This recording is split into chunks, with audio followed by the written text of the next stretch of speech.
In order to play an A7th, you're going to be using 5 strings. Notice that the 6th string has an X on it, meaning you do not play it. 5th string has a 0 right here, meaning you play it open. And then starting on the 4th string 2nd fret with the 2nd finger is we're going to start adding those fingers. The 3rd string is open, so you'll have a 0 right here, meaning you play it open. Then you're going to have a number 3 finger on the 2nd fret of the 2nd string. Then on the 1st string, you're going to notice once again there's a 0 over here, meaning you play that one open as well. Now you can vary this chord. You can play with these two, the 1 and the 3 finger.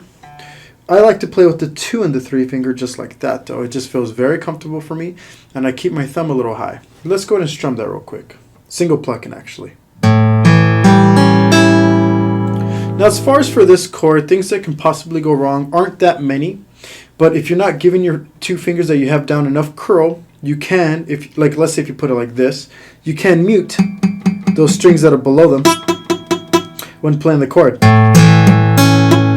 So you want to make sure to curl those fingers enough. Now notice when I curled, I kind of dropped my wrist down. You can also drop your thumb down a little bit, and that should help you with that curl.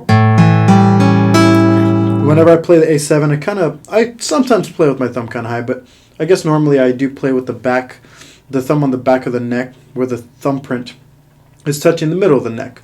I kind of play with it a little high sometimes too. It just really depends on how I grip the chord at the time. Once again, you never want to have your elbow dug into your rib cage. You want to keep it straight and don't drop that wrist forward, and that should help you playing the A7.